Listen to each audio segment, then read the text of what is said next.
At first, the healthy stuff we push it makes sense. Tell what the blackberries are good this year. They are? Yeah. We buy the Driscoll. The Driscoll blackberries are really tasty this year. Oh, okay.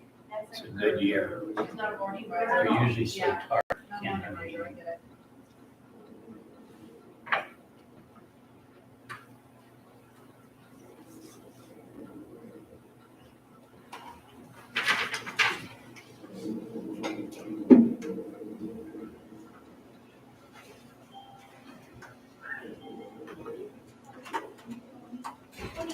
I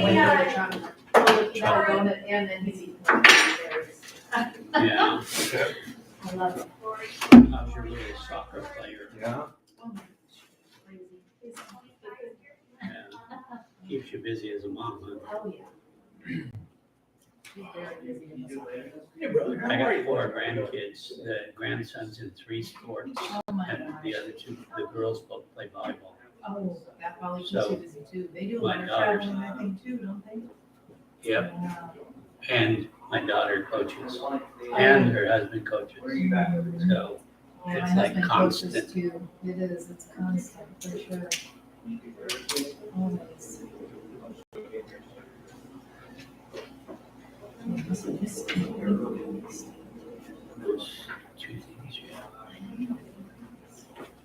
I know, I just wanted an excuse to come back up in front of everybody. I just wanted to say hi.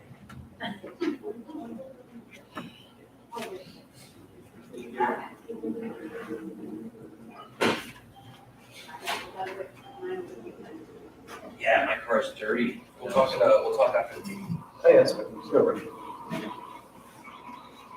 All right, so, 10 o'clock. Make sure you grab this from the front and the housing summary. And I'm going to show you guys where to find all these when we run through it. So today we're going to run through So, the 5 immediate changes tomorrow. They've kind of already been implemented. I don't know if you guys are looking for these scenarios. No. Oh, my God. So this is your MLS rules and regulations revised February 2022. It's 75 pages. They expect everybody to know all of this. Or you're expected to know all of this because we're self-policed. So if somebody turns you in for a violation in this handbook, you'll get a notice of it. Now where to find that is here. So if you go to departments, it'll give you a drop-down menu. Click MLS. And then after that, scroll down.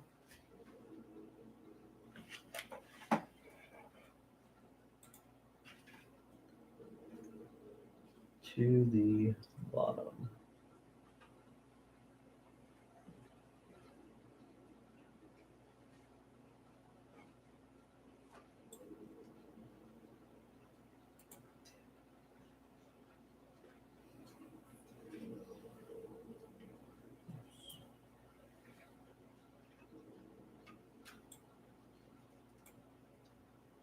I think it's because I'm streaming it from, so.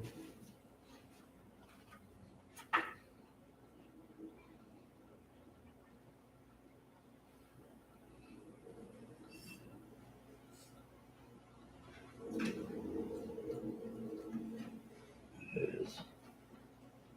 So MLS rules and regulations, click this link here, and it's going to generate this. MLS rules and regulations goes over your fees that are due, and then it'll run through in here. This will give you any of your questions that you guys want on, am I inputting this correctly? Ownership of photographs, that's one of the biggest things that I had issues with. And which ones are violations. And that's access. So you can get access violations. So be wary and make sure you read the comments. If it says coming soon, vacant keying, doesn't mean you can go into that property. make sure that when you put it in, if you're using it coming soon, make sure it's no showings until, or no showings at all, or showing time. See, it should read vacant key sometimes. Well, it's tough because if you're using your app, and I get it, and I've had this argument with people, but it's, if it clearly says no access, and you go there and there's a lockbox, we put lockboxes on to let vendors in, right? And you want to get a jump start on your client search, right?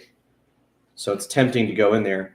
But if we have record of when you entered that property, and if it said no showings on the MLS, it's a $250 fine. So make sure you're reading the agent to agent remarks before you jump into the properties. I don't have any issues with anybody in the office doing it, but we've had other agents do it to our listings. So that one will be an immediate $250 fine. That's hard to get out of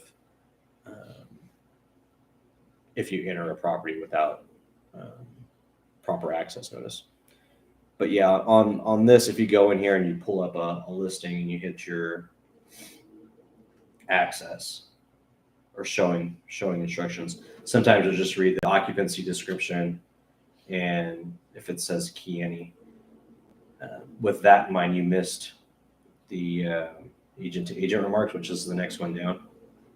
So make sure you pop and look at the agent to agent remarks also on your T sheet, because those change, right? We can go into the MLS and we can change showing availability, agent to agent remarks at any minute. So just make sure it's up to speed, because I know sometimes I'll schedule my tours 2 days before the tour and I'll have the wrong T sheet. So it's always a good habit the day of, that morning, make sure everything's in order and that nothing's changed on the showing status, or if they've accepted offers. That's usually the one thing if you're scheduling tours like that. Okay, so changes to be aware of. First one. I don't think we need this anymore, but we're going to go through market updates after this. So I'm going to open the other screen up. Any questions on where to find the MLS rules and regulations? Okay. The other thing that I want to point out is if you ever have issues,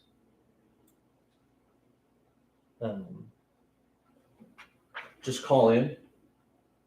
Most of the time I get Stephanie right off the bat, and they'll fix everything. Sometimes you'll get someone in staff at MLS.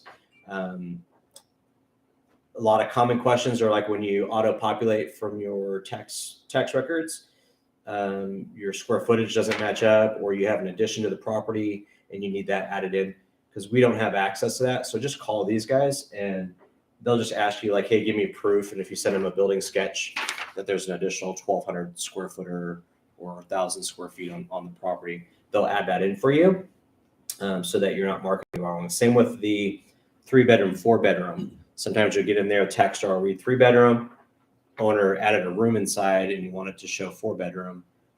You guys don't have access to that change if you auto-populate. So just call these guys and they'll make those changes for you.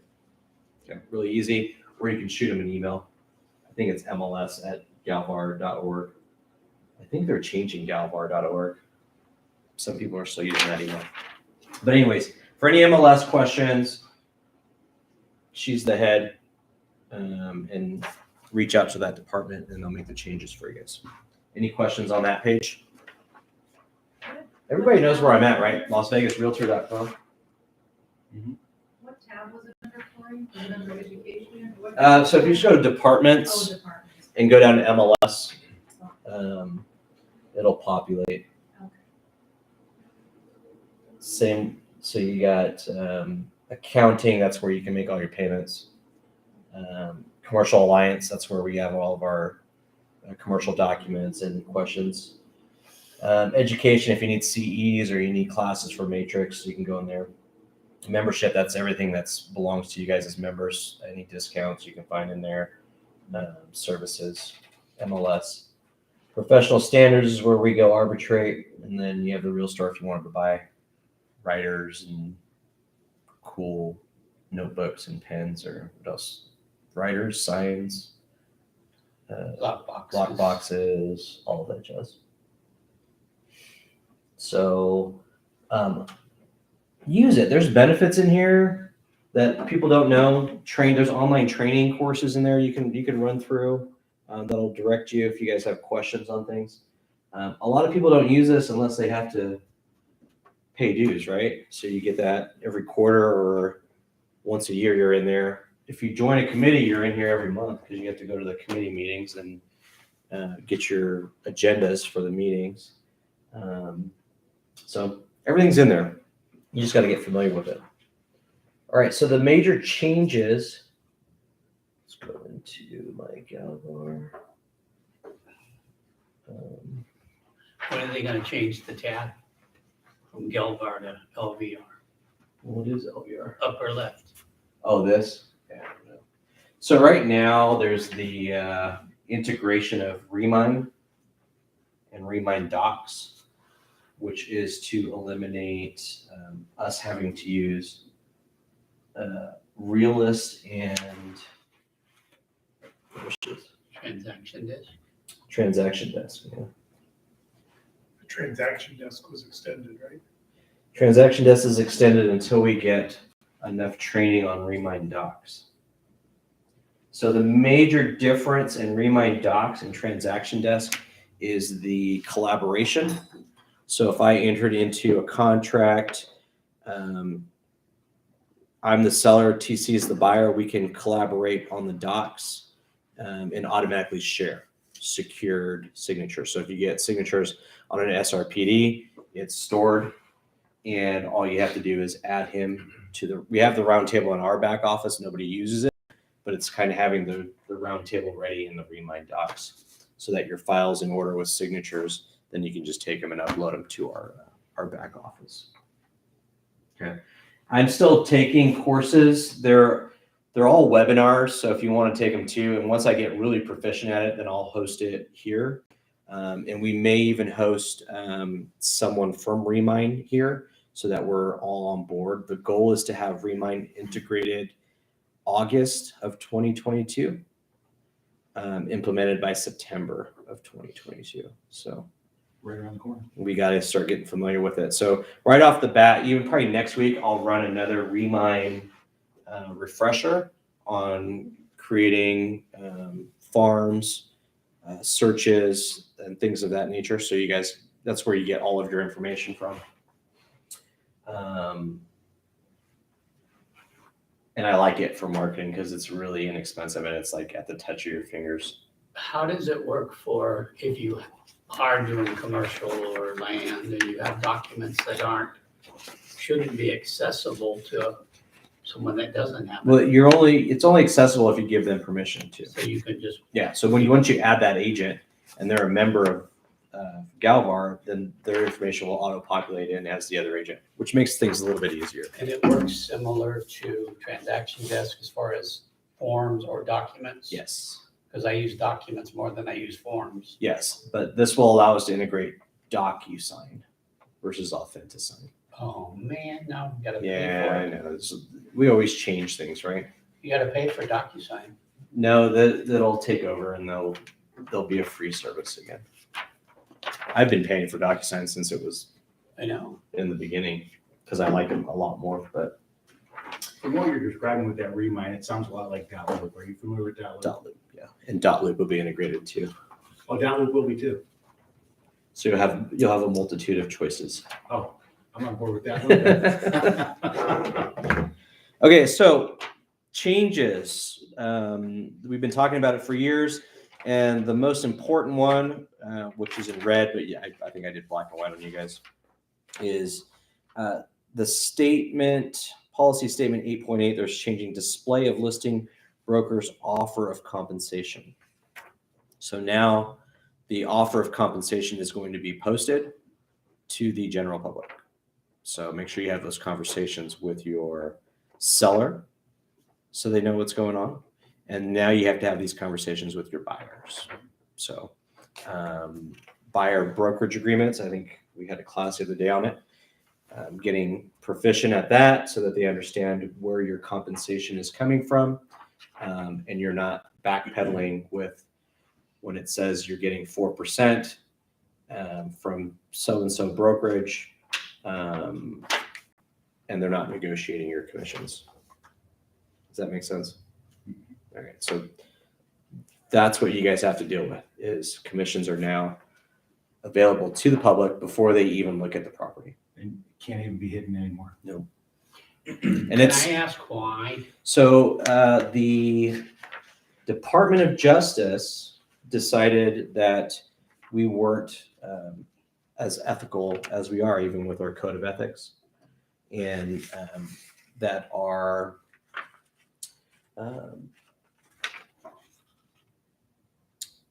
being clear with the public wasn't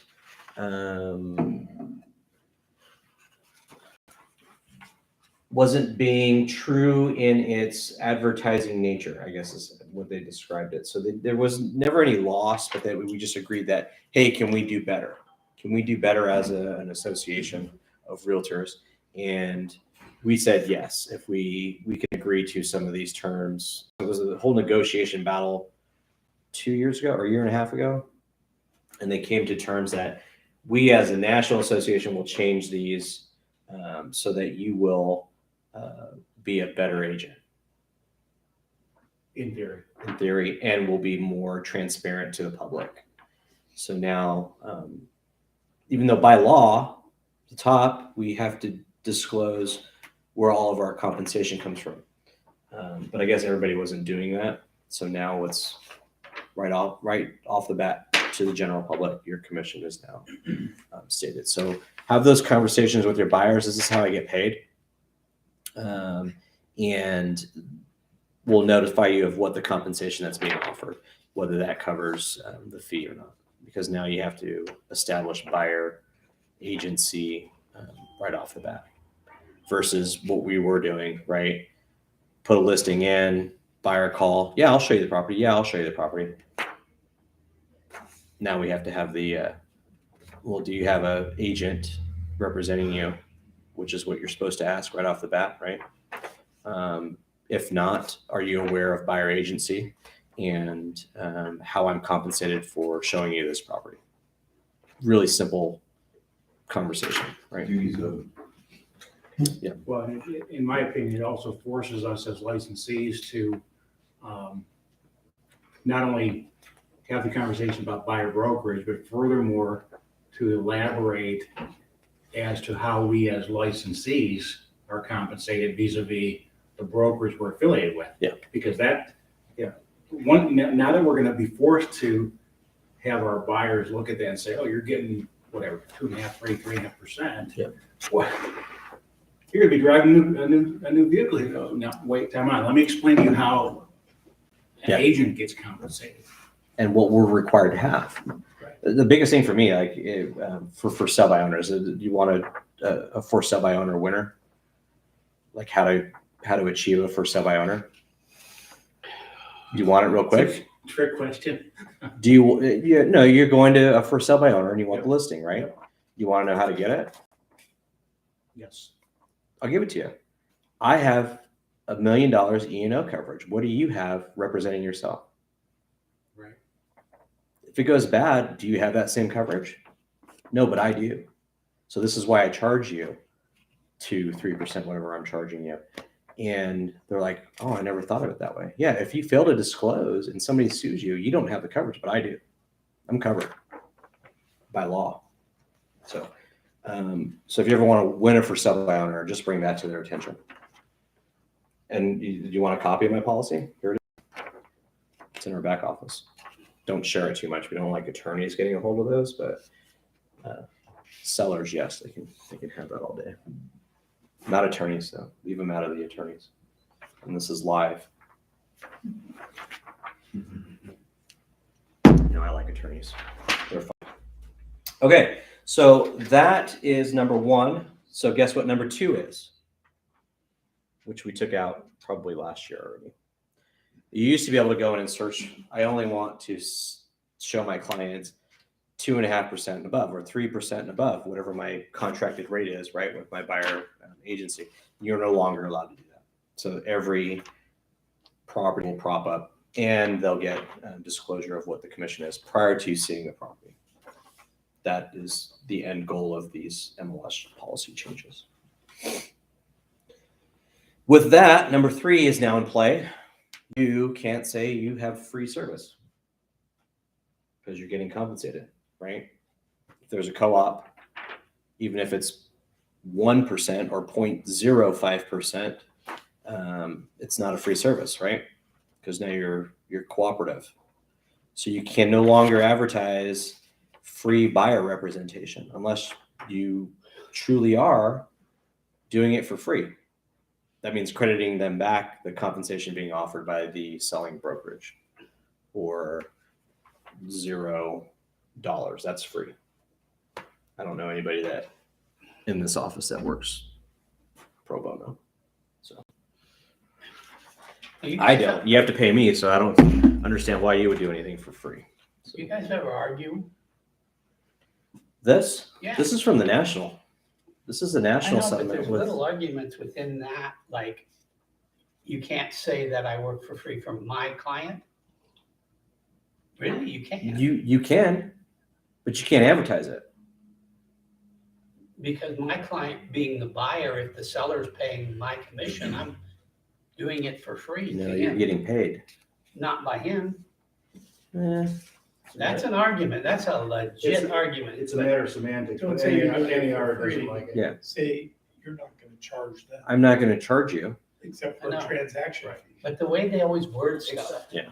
It's But just- this rule is more of marketing. So you cannot market yourself as free. So now you can go tell your client, I'll do it for free. That's fine. But you can't put a billboard on the street here that says free buyer representation unless you are truly doing it for free for every one of your buyers, is what they're saying. Right? So they'll audit your file and make sure that every buyer that you represented was free and you collected zero compensation on it. That's what they're getting at with this. There's no free marketing. You can do whatever you want free for your client. You just can't put it on a billboard and say you do it for all of your buyers. Fair enough? That's the change. All right, and the other 2 changes, the one data feed is that it probably maintains, it's more of a broker scenario so that we don't have to get a feed from Realist and the Matrix. They're going to provide one data feed to me that I can, when I sign off and you use it for your IDX, it's just one data feed. So we don't have to get like 3 or 4 different signatures for the information that we're sharing to our websites. Does that make sense? Same with policy 5. It's for our back office, whereas we had several different data feeds coming in to fill our IDX. Now it's just one. I think we're down to one data feed anyways. But that was our rule change, that we wouldn't have more than one data feed. It's IT stuff.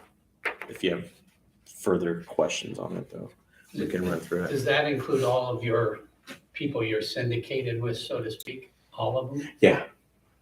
So anything that I sent you, lose any? You don't lose any. It's just one data feed. So see how we have Trestle down here? You guys don't have these on your front pages. But I have the right basically to opt out of sharing our feeds that we have, but I don't. Like if we just wanted to be office exclusive only, then I wouldn't share with Zillow, Redfin, the consumer, all the consumer websites, homes.com, realtor.com. I can opt out of those and we can just be office exclusive only, but still an MLS participant. But since I'm opting in, which would upset a lot of people that pay for leads coming from Zillow, Redfin, any of those consumer places, which I'm not a big fan of. It's one feed that I opt to versus citing a form with trestle, realist, matrix. They combine it all as one feed. If that makes any sense. Otherwise, I have to get permission from each and every one of them to send it. Syndicate, I guess, is the word to put on it. All right, there'll probably be more to come, right? Because we have Remine getting integrated.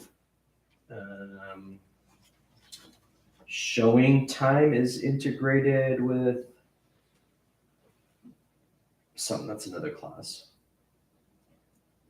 Any questions on the changes right now? Because then I'm going to go into market updates before we get further. Danny, you really don't care. I have millions of questions, but I'll hold them. This is MLS only, so this is I know, but MLS doesn't think about the person that does land and commercial because they never provide a what if. So all the, like land, the piece I have in listed in MLS right now, I'm gonna get a lot of calls from non-MLS brokers. yes. So this really doesn't apply to them. And if I make an offer of compensation, they're saying doesn't apply to them. Because they're not members. They're not members. But to the consumer, your compensation is public. That's the change tomorrow. Unless you have a variable. Is that what you're talking about? Variable commissions? Unless the consumer is represented by a non-MLS agent. It just, they don't think about all that stuff. No. It kind of drives me crazy, but I'm too technical, I guess. This is more of our supposed to be our small circle. But yeah, you're right. Commercial changes things. Yeah, Commercial changes things I'm to used to it. three They different never, feeds, but this is mainly for our residential stuff. I wish they'd just get rid of all the total commercial through MLS because they don't know how to do it. Period. We don't. Commercial through MLS is commercial alliance, so that's Right. not MLS. It's But they CAO. provide forms and the forms are the same way as this. Yeah. So Well, and that's why they don't want too many agents dancing on the commercial platform. on the commercial fence, Yeah. All right. So in here, guys, you have your quick showing time stats. I always like looking at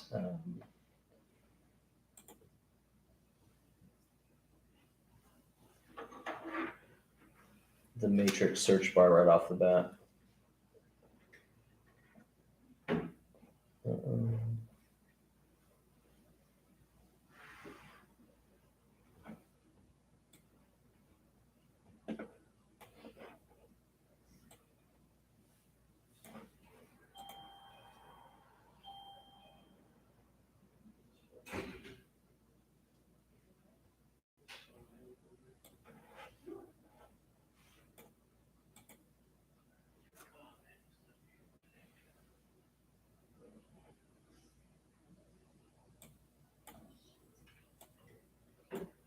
I need a faster processor up here. I'll throw it back up there.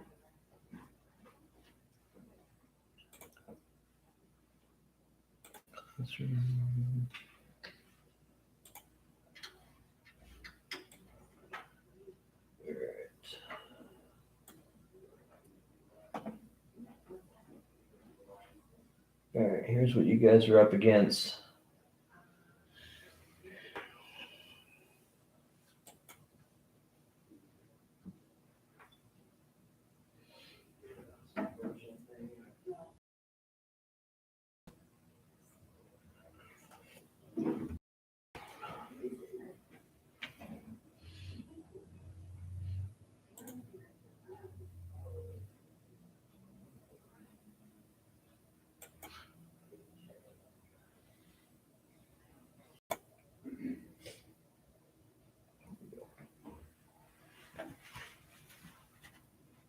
$2,912 homes on the market. That's what you guys are up against. You want a clear, precise picture for your client? What range are they shopping in? 300 to 400?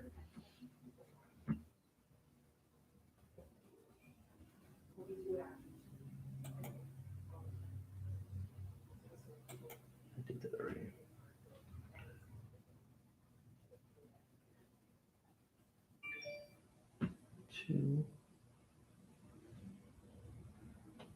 4.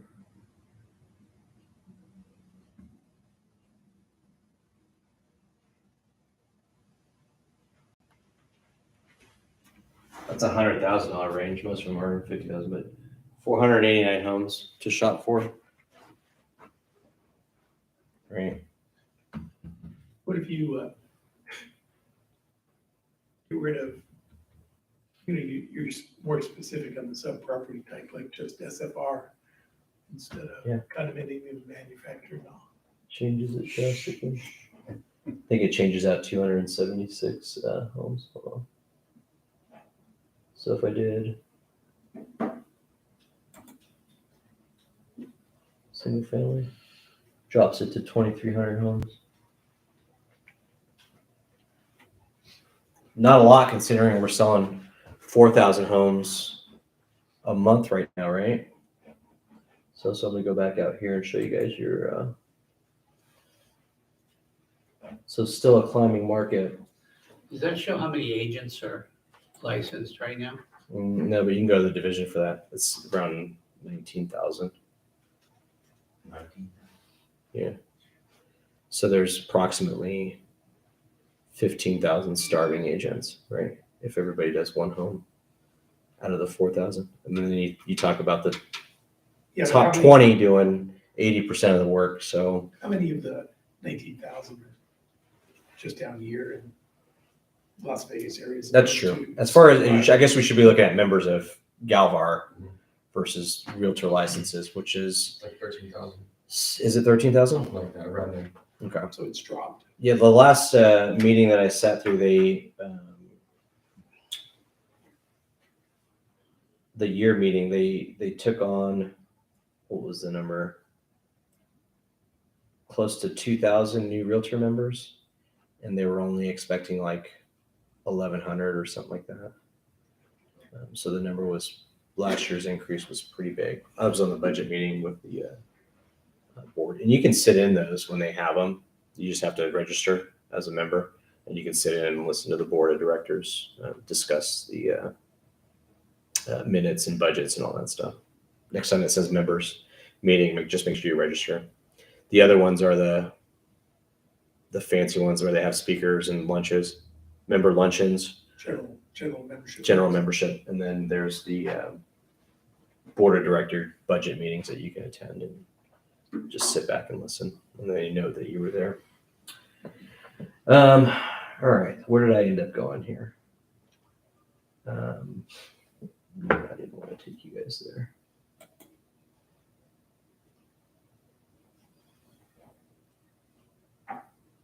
Applied analysis. So I printed you guys this annual housing summary. And where I found the annual housing summary, I'm going to show you. You also can get these monthly reports that you can print out for your clients, because they always want to know how's the market doing. I mean, most of them are watching the news and they realize it's a tough schedule.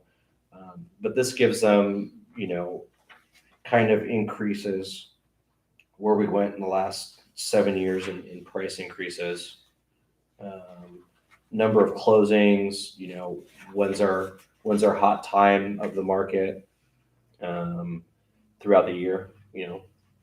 Notice our summers are always peaking, and then we always die in the fall. So these are interesting tidbits to share. If you don't know them already, just get familiar with them. Our annual peaks and valleys, so you know how to prepare for your business. And then if you want to share them with your clients so they get a better understanding of your market. Okay. So I'll show you where these are. But the annual housing summary is always a fun thing to look at, because this one goes back to 2012, right? What was our average price for a single family home in 2012? Now this is right after our recession, right? In 2012, you could buy a house for $182,000, $183,000, and that same house today is going for $506,000. Blows my mind. I listed a property last week, 1,600 square foot in the Willows. $500,000 cash it went in 2 days. 1,600 square foot, one story in the Willows, 1999 build date or whatever it was. 2001. In 2012, you could have had that house for $185,000, and we were arguing whether they were going to pay $185,000 or $183,000.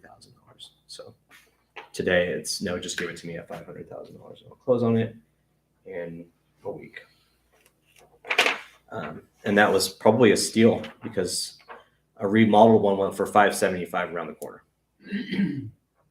So, and this was exactly in the same condition you would have bought it in 2012 with the same 1-inch baseboard, the Formica countertop, the white stove, you name it. So go for it.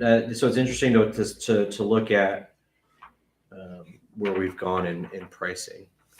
This may be a dumb question, but. There's no dumb what's questions. What's the difference of a median price and average price? To me, it's the same thing, right? A median or the average. What's the No. difference? No. Does anybody want to explain that to her? The average is, Yeah. you take everything together and divide it by the number Total of number. items. Right. The median is, if there were, Take out the highest and lowest. no, No. no, The median is the number of units that were sold, you take the one that was right in the middle.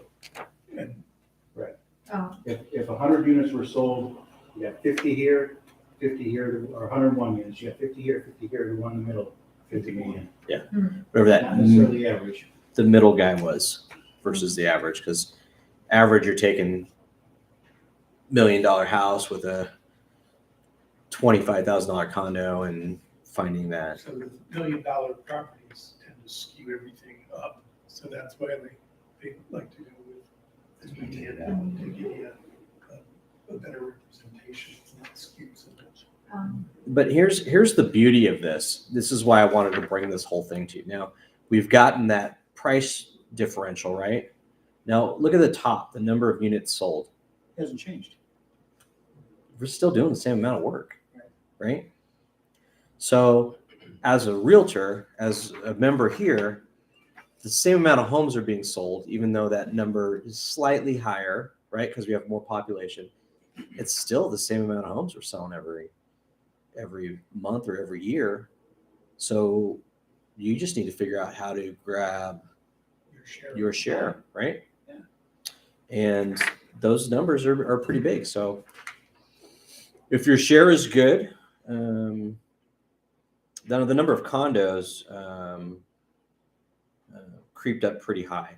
So that's my next market that I see taking increases in pricing. Mainly those high rises. I'm starting to see more and more of those start trading hands. And those have been underpriced now since the recession and have not really climbed up if you watch the condo townhouse market. So we should start seeing those actually start getting their numbers back to what it costs to actually build them, the high rise numbers. So it's always interesting to look at them and put a perspective or objective on it. So prices are up. Yes, inventory is down, but we're still selling the same amount of properties that we were 9 years ago. 36,588, and we're at 38,690. This is not much of a difference if you break that 2,000 extra homes up over a 12-month period. So now where you can find these interesting tidbits is under applied analysis.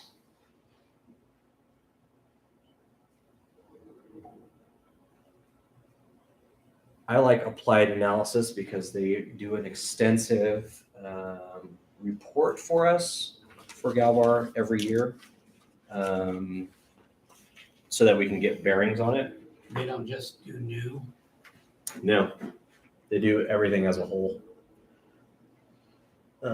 So this is the form you saw where I clicked it, and then if you go up in here to reports,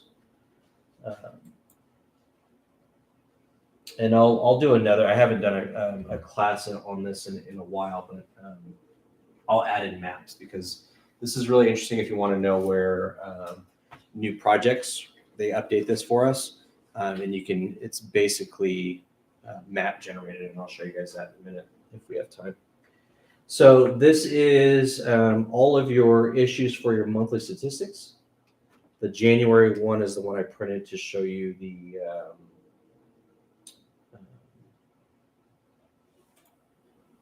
report.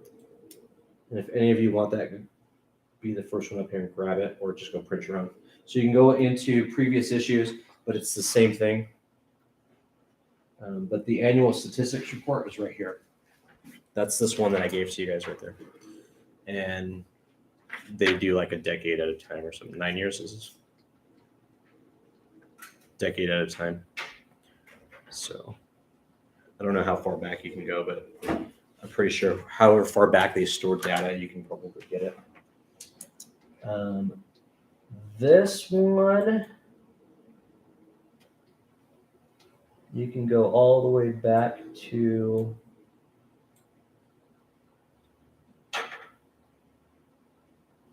I think they store it for 10 years.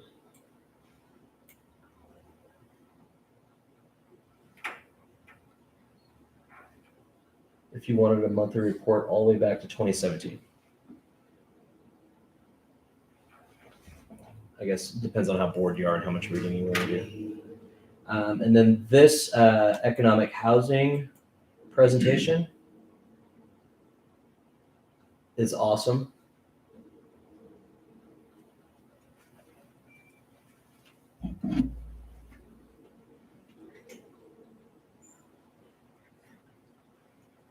From Applied Analysis, they do this every year for you guys.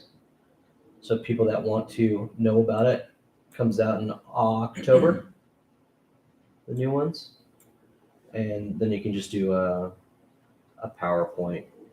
I mean, if you wanted to use this for trends, or if you're doing a course on people moving to Las Vegas, what would be a good one? If you're inviting a bunch of people retiring from Boeing to a seminar on why it's a cool place to live and you wanted to do a presentation, you can probably do this.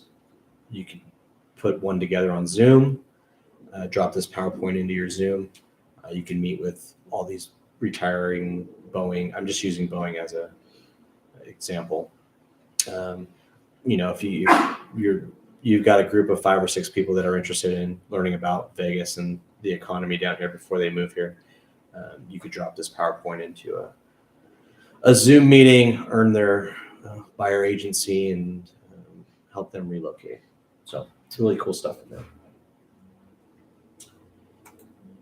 All right, so now the last 15 minutes, I am opening up to Q&A, broker Q&A. If you guys have any questions, concerns, anything that we can improve, I'm open to it. And anything that we went over today, if you have any questions on rules and regulations for the MLS. Inputting. I always do less is best on inputting. Keeps me out of trouble. So I do the auto-populate, and then I do the validate button. Whatever's red, I go in there and make sure I fill those in. Unless the client wants me to disclose something beyond what's just auto-populated or what I can find under validation, I try to leave it out. And leave it to due diligence at that point. But if you do, you have to disclose it. That's the law. Do you have to do like room sizes and everything? You have to do 3 rooms, right? Kitchen's got to be one of them. Maybe they call it primary now. It used to be the master bedroom. You don't have to do all of them. What's that? You don't have to do all of them. I don't know. I mean, I get that question from people. They're like, "Hey, what's the room size of room number 3?" I'm like, "I don't know. You want me to go measure it?" No, I just do something for them. And you got to earn that $10,000 somehow. So, Transaction desk, when is it going away, and is there anything we have to it'll do? probably hang around for a while. But I mean, do we have to merge into, You just need to start getting familiar with it, because at some point they're going to say, "Okay, I know, but we don't have to drag and drop or whatever all of our existing. You can create a transaction. All of our documents are in Remind Docs. In fact, next Monday I'll do Remind. I'll do Remind Marketing and then Remind Docs. Intro, because I'm not as proficient. And then again in probably June, we'll see if we can get somebody here from Galvar to do a Remind exclusive for you guys that has more proficiency. Because I'm kind of with you. I'm learning it, and I'll share with what I figure out. But it is what it is. I think I saw on Galvar they were doing something on the new home or the builder. This is our builder feed, and then this is new construction homes pro. You can register for both of those and be on a list if you guys are starting to learn new areas like Sky Canyon or Mountain's Edge, or where else are they building? Is Anthem, what's that one down there? Inspiratus building too down there. And then the stuff out towards Lake Las Vegas. Aren't they filling in that gap on Lake Mead, between Lake Mead and Lake Las Vegas with homes? The swamp is what I call it. Is it still a swamp, Danny? I think it was like Not- a ammo dump. Or Not as I chemical dump, remember. yeah, or ammo explosions. Not as I remember it as a kid. We used to go shoot coots out there, and now it's dry. So The wetlands? It's a swamp still. not really. The water table's dropped, so a That's lot true. of the stuff out by Horseman's Park and that area is all dry and built on now. Of course, when the water table comes back up, they're gonna have real soggy lawns. Does everybody know eProperty Watch? Anybody use it? It's kind of cool for your sellers if you drop your sellers in there. So you are not sellers, I guess. After your buyer buys a home, now they're the owner, right? Drop them into Property Watch. It gives them an update on their value quarterly, and puts you in front of them every quarter. Like, hey, do you want? It basically just shoots an email to them. Do you want a property update? I think there's a text message option too, where you can give them a report on how their neighborhood's doing. And it's automated, so you don't have to do anything. Which icon is that for? This is eProperty Watch. Okay, I see it now. Yeah, take a look at it. I mean, we pay for it, and if you get consistent with something and you drop somebody in there, I have it sync with my contacts, so I put my their addresses in after they close, and then it syncs. And sometimes a year, 2 years later, I haven't even talked to somebody, and they're like, "Hey, can you list my house for sale?" I just forget about it. So eProperty Watch. We pay for it. Some people just opt out of it. They don't want that information coming to them. Some people like to have that with your face on it. Oh, this is from my trusted source, so I know my house is worth Who has 400. access to it? 400. Just that person. Are you sure? This is all of your applications, not mine. Somebody sells leads from some sources. No, the only you guys have. This is all of your information that you use and you put in there. Nobody else has access to it. I don't even when I come in as your broker and mimic you in your transaction desk to help you with your files. I don't even have access to your database in there. I can only mimic the file and change an addendum. So everything that's in here is yours. It's your login, not my login. So I don't have any of those stored. And they try to sync them all with your contact generation. See, my name's up here. So when you log in, it'll be your name up there. It'll be your account. I have trust issues. Yeah. But all they're trying to do is, make Here it you have commitment issues too. easy for you guys. That's what I'm thinking. So, yeah. So there's cool stuff in there. That's why I don't try to put additional things onto you guys, because you have so much stuff in here that nobody ever even touches or uses. But I remember the last brokerage we were at, right? They would push all this extra nonsense for us to use. And I'm like, why? We don't even use this stuff. And they would be like, oh, get this app, do this, do that. And I'm like, Some of it we seems. pay for all this stuff. It's already synced to our account. It's secured. Some of it seems redundant, though. You got New Home Service Pro and you got Builder. Yeah, but because it's two different services. So which builders want to be part of Builder Update and which builders want to be a part of new construction homes. Those don't get popular until like we're trying to push houses again. Right now they just line up and buy them. Yeah. But when the builders are having a hard time selling, then you'll start seeing more incentives inside there and inside Builder Update with the larger commissions, which aren't bad because if you keep familiar with them, when the builders need your help, they're paying 4% and 5%. I've seen 6 to 8 at some point on commissions on the base price. So when they need your help, they do put commissions out there. Right now, they don't. I just keep in mind who's the quality builder, who provides the more insulation, solar, the solar radiating panels and things like that for free versus the sticks and cardboard that most builders give you. That's all I have, guys, for today. I don't want to bombard you. I mean, I have more if you ask away, but next week I'll jump into the Remind again and Remind docs, unless something else comes up that we need to address. I want to address lease listings again. They're not courtesy listings. I'm going to charge you for them. So you're going to get a $125 transaction fee because I have to store that file for 5 years.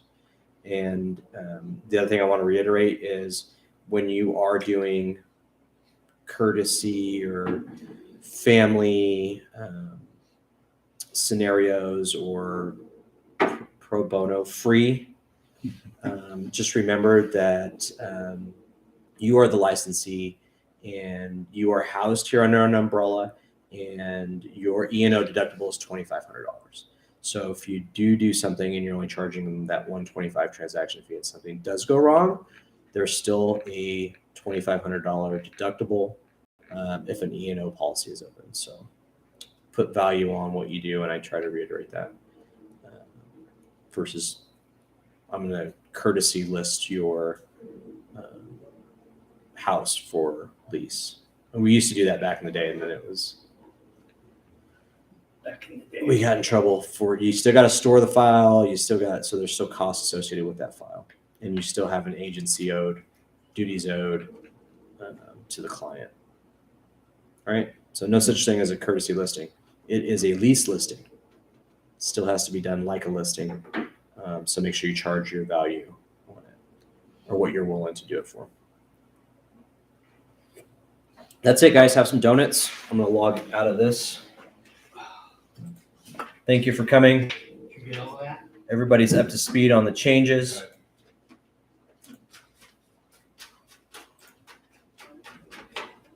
Corey, give him a couple minutes privately when you're Yeah. all done. Come on back to the office.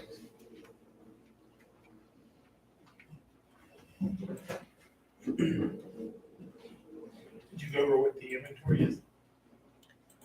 2,900 homes. We pulled it up. How many months of supply?